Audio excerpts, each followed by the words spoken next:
Let's practice using significant figures and scientific notation to do some calculations. So to start out, we've got four numbers here, and I want you to try and convert them. If they're in standard notation, put them back in scientific notation, and if they're in scientific notation, put them in standard notation. Okay, pause here and give that a shot, then we'll go over it together. Okay, so hopefully that wasn't too bad. Let's take a look and see what these would be. So this first one, that's a big long number here, but in scientific notation, we're only going to have one digit there, and then it's going to be 0.03529,202, and then we have to multiply this by some power of 10. So we had the decimal point, we had the decimal point here, we moved over 1, 2, 3, 4, 5, 6, 7, 8 places. So that's going to be 10 to the 8th power right over there. Now for this one, this is going to be a small number, right? So again, this is going to be some kind of 7.81 times 10 to, well, some power. We have to move it from here over 1, 2, 3, 4, 5 digits. This is 10 to the negative 5 right over there. And now here we've got a number in scientific notation. We're going to convert that to standard notations. That'll be 8. And then we're going to have 7 place value places, right? So 1, 2, 3, 4, 5, 6, 7. Okay, so there we go. We're going to notate it just like this, 82,400,000. But notice that these zeros are not true zeros. They are placeholders. Okay, so we'll write them as zeros, but they actually are not significant. Finally, let's look at this one over here. So we're going to start with this. We're going to have to move a decimal point over a whole bunch, right? We're going to have to move this decimal point over 6 places. So that's going to give us 0.123456040. Okay, so there we go. That's going to be the final result right here. Leading digits, all of these zeros, leading zeros are not significant, but this trailing zero, that is significant because it is to the right of the decimal point. And we can see it is significant here. We wrote it down when we had it in scientific notation. Okay, so there we go, some conversions, hopefully not too bad. Let's do some calculations next. So let's try and compute these values. Why don't you pause the video here again, give it a shot, and then we'll go over it. All right, so the first one here, it's an addition, and essentially what we have to do is we have to line up the decimal points to do addition, right? So we have 15.298, and then we're adding 1.02, just like that. What are we going to get here? Well, this is going to be then 8. 9 plus 2 is 11. 2 plus 1 is 3.6 and a 1. Okay, however, we're not done because this is not really a zero. This is something. We don't know what it is. And so because we don't have a significant figure there, we can't include this significant figure here. We have to round it off. Okay, so if we round it off, what we're going to get then is 16.32, and that's going to be the final answer for this first one. Let's take a look at this next addition down here. Now the problem here is, again, we want to line up the decimal points, but they have different powers of 10. So we have to convert one of them so they share the same magnitude, the same power of 10. So whichever one you want to do is up to you. Let's keep this one. Let's keep 3.19 times 10 to the 5th, and let's convert this into a 10 to the 5th. So it's actually going to be then 25.6 times 10 to the 5th power. And now we want to add these up. Okay, so we're going to add these up. So here again, this is not a real digit there, but we'll pretend that it's a 0 for now. And so we're going to get a 9. 6 plus 1 is 7.82. Okay, perfect. But again, we have to round this one. And so we're actually going to wind up with 28.8. And that will be the final answer for that addition. All right, let's do this subtraction over here. So we've got a few problems. The first problem is that this is standard notation and this is in scientific notation, so that's going to be difficult to get things to line up correctly. Let's convert this first one to scientific notation, right? So that's going to be a 1.45 times 10 to the negative something. We have to move this decimal point 1, 2, 3 spaces, so 10 to the negative 3. Now we see the next problem is that these two magnitudes are not the same. So just like over here, we're going to have to convert these magnitudes so we can line up the decimal points. So let's convert this into a 10 to the negative 3. That will require us to move the decimal point over one space. This becomes 0.45 times 10 to the negative 3. And now we can do our subtraction. Okay, so over here, 5 minus 5 is a 0, 4 minus 4 is 0. And 1 minus 0 is 1, so this becomes 1 times 10 to the negative 3, and that's it. We're done. That's our final answer, and notice we have these two trailing zeros. They are significant, right? So we have 3 significant figures here because that comes from this subtraction. So actually these are meaningful. These were actually measured. All right, let's take a look at the very last subtraction here, and it looks like this is a little bit tricky, right? Because this is 10 to the 4, and this is 10 to the negative 6. So if we do this subtraction, what are we going to get? We have to sort of line up the decimals. What I'm going to do is I'm going to convert everything to standard notation just to show you what's happening here. So over here we're going to have 6 and then we need 4 places, so 1, 2, 3, 4, and of course these are not real zeros, they're just placeholders. Okay, so but it's a 64,000. That's what this first number is. Now this next number here, that's going to be a little bit tricky, right? So this is going to be, we have to basically move this decimal point over 6 spaces. And in order to do that, we're going to get basically 1, 2, 3, 4, 5, 6, 8, 9, 0, 1, 4. And then we have to subtract all of this. In fact, the subtraction sign would be all the way over there. But notice what's happening, right? If we actually do this subtraction and we fill in a whole bunch of zeros here, but none of these zeros are significant, right? And so when we do this subtraction, we'll wind up with some numbers down here, but these numbers will all be rounded away because we're actually going to round to the thousands place over here. Everything else to the right is just going to be rounded away. And so it's almost like this entire number is equal to 0. Effectively, it's nothing compared to this number here. So we can just kind of ignore it. And so what we're going to get here is we're going to get 64,000, but these are not significant. And so it's probably better to write this as just 6.4 times 10 to the 4. Just like that. And it turns out that's exactly what we started with. It's effectively unchanged because the other number is too small to make a difference based on the how significant this digit is over there in the thousands place. Okay, so this was addition and subtraction using significant figures and scientific notation. Let's take a look at some more interesting multiplication and division problems. Okay, I'm giving you here an equation for the force of gravity. This is Newton's universal law of gravitation. Super important equation in physics. And the idea is the force of gravity is going to equal, let's ignore the g for now, it's going to equal two masses, two objects, they have their masses multiplied together, divided by r squared. That's the distance between the masses squared, okay? And this g is this number right here. This is a gravitational constant, and it allows us to sort of convert all of the units here. We've got kilograms over meters squared, and so it's going to allow us to convert that into a unit of force, which is called a Newton. But this is not really important today. We're not concerned about the units too much.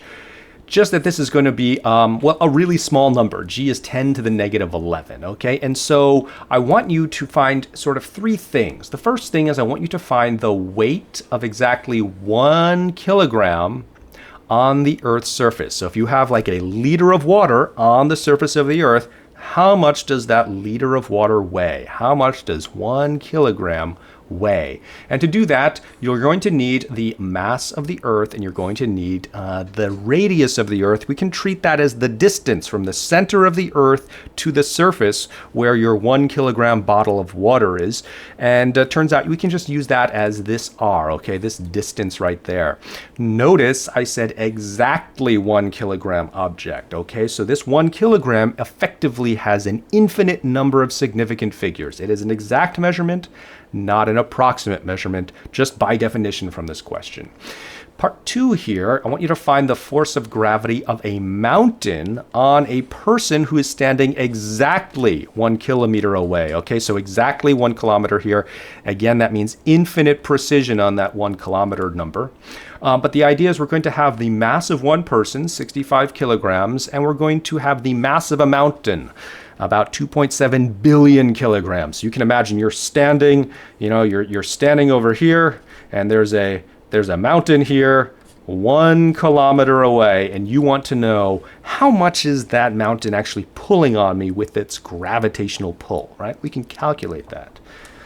And finally, once you've got those two numbers, you want to compare them, right? Compare the weight of 1 liter of water to the force of gravity of a mountain pulling on you. All right, so I'll give you guys a little bit of time, pause the video, try that out, and then we will go over this together. Okay, let's take a look. Let's look at the first question here. So we want the weight of an exactly 1 kilogram bottle of water sitting on the surface of the Earth. Okay, so here's our equation. We just have to plug in some numbers. We're going to have essentially 6.67428 times 10 to the negative 11 multiplied by now this fraction. Well, we have the weight of the mass of 1 kilogram. Well, that's an exact mass. Okay, so I'm going to write that in blue. This is exact. So infinite precision there. And then we're going to multiply this by the mass of the Earth. So that's 5.9722 times 10 to the 24 kilograms. And then we're going to divide this by this radius of the Earth squared. So that's 6.371 times 10 to the 6 squared. Okay, now everything is written in scientific notation, so that's going to help us do this calculation. I'm going to sort of take all of these powers of 10 and take them out of the equation, just deal with them separately, and then I'm just going to use these sizes, these coefficients, and multiply them together. Okay, so essentially we're going to get, let me just copy this here. We're going to get this 6.67 blah, blah, blah, multiplied by 5, let me just copy it here, 5.9722 all over 6.371, and this is squared, multiplied by 10 to the, here we got negative 11. This goes away, right? This is just a 1. We can multiply by 1. That doesn't do anything. But we've got a, here now we have to add a power of 24. And then we're going to have to subtract a power of 6 times 2. And that's actually going to be 11. Okay, so, sorry, 12. That's going to be 12. So let's write that down as a 12. All right, now we can punch these numbers in a calculator, see what we get. All right, let's punch them in. So 6.67428 multiplied by 5.9722, all divided by, let's see, we're going to have a 6.371 squared. What do we get? 0.982027. Okay, but how many significant figures are we going to get? Well, we have to look at the number with the fewest amount of significant figures, and that's this one. 6.371 only has 4 sig figs. The rest are more, so we're going to limit our answer to 4 sig figs. So that's going to be 0.9820. Okay, there we go. 0.9820 multiplied by 10 to the power of, well, what do we have? So this, a negative 11 and a negative 12, well, that's a negative 23 plus 24. That's just 1. 10 to the power of 1. And I want to write this then in scientific notation. I can't be less than 1, so I have to shift this decimal point over like that. I'm going to get 9.820 times 10 to the power of 0. And 10 to the power of 0 is just 1. And so, in fact, I can just get rid of this. And this is going to be my answer in newtons.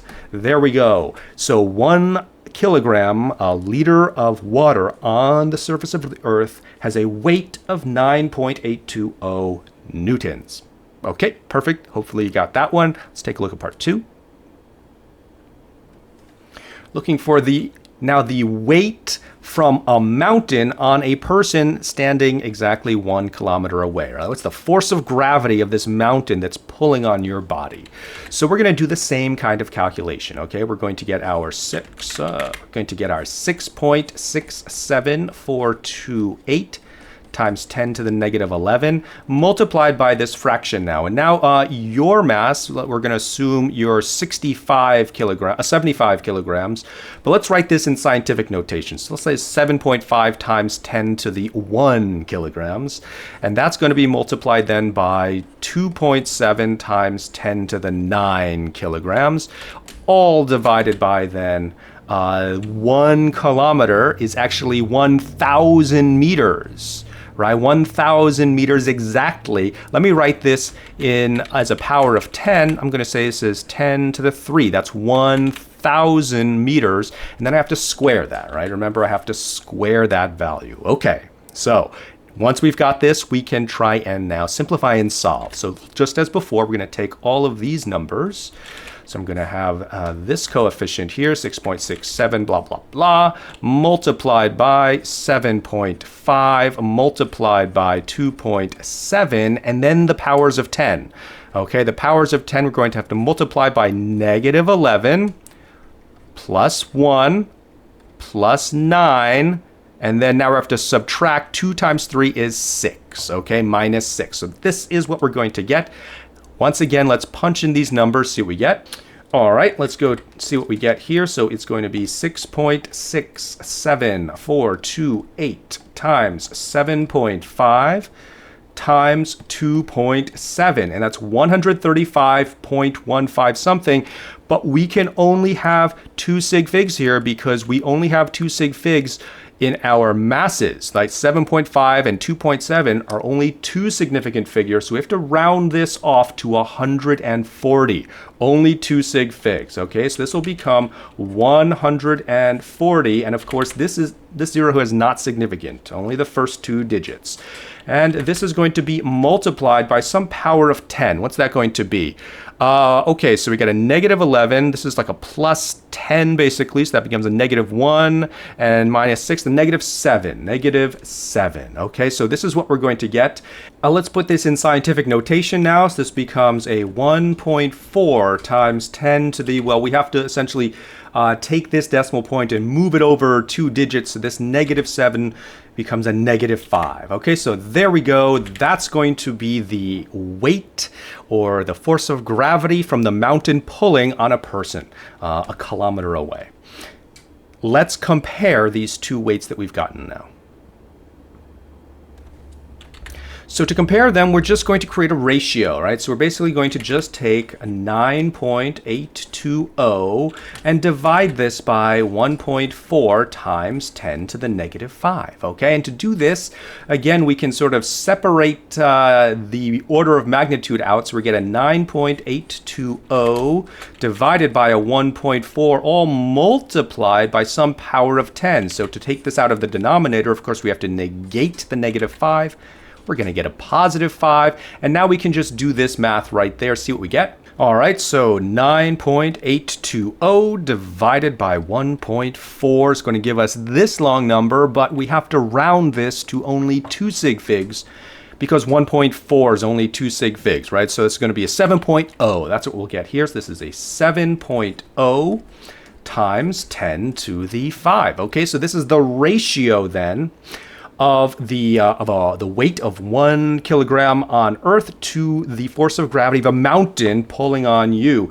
And if we put this in standard form, that's going to be 7, and then we're going to have 1, 2, 3, 4, 5 zeros. Of course, these are not significant, but yes, this is about 700,000 times greater. Okay, that's the weight of one bottle of water compared to the force of gravity of a mountain pulling on you. Water is 700,000 times greater force. All right, so this was a good practice using scientific and standard notation, converting between them, as well as adding and subtracting numbers using significant figures, as well as multiplying, dividing, squaring, all these kinds of numbers using scientific notation and significant figures. All right, so come back next time. We'll talk about radicals. See you there.